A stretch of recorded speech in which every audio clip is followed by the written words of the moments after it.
Hey, how's it going? It's Ethan with HustlePaintball.com. Today, we're talking about what is a response trigger, what does it do, what does it sound like, should I get one? We're going to answer all these questions for you.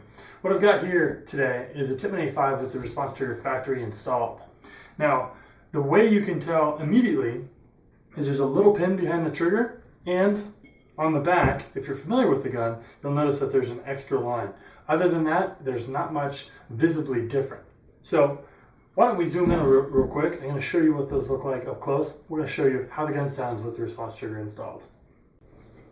Now, with the camera zoomed in, you can easily see this pin behind the trigger. Now, this is a response trigger piston. What it does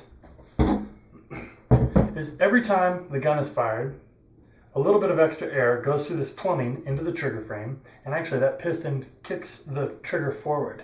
Now this happens so quickly that your brain doesn't have enough time to tell your finger to stop pulling on the trigger. So you pull down on the trigger, the response kicks the trigger forward, and before you can think about it, while you're still pulling down on the trigger, so you've pulled it again. The piston resets the trigger every single time. Now, why don't we zoom out? I'm going to show you what this looks like in the real world application. So the cool thing about the response trigger is that you can use it in semi-automatic mode or response. Let me show you semi-automatic. See, no problem. If you pull down really hard, it will also do that. To get that response trigger action, you kind of got to get the sweet spot. So you want to pull down right in the middle. Now, this is going to take a little bit of practice for you to get used to your gun, but this is what it's going to be like. Now you can do bursts, you can do little shots, and you can vary the rate of fire. As you can see, it's going slower and then it's going faster. Now what happened, I was given just a little bit of pressure, and that's when it was dot, dot, dot, dot, dot. And as soon as I tightened up just a little bit, it started going a lot faster.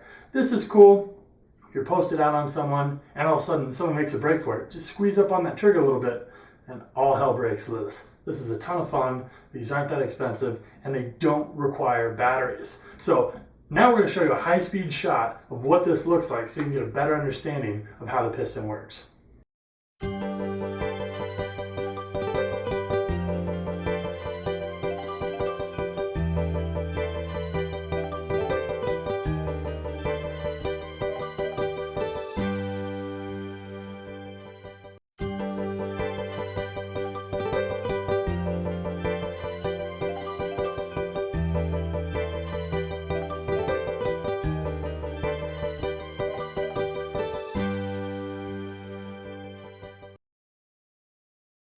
Well, hope you enjoyed that slow motion clip. That should have shown you exactly how the response trigger works.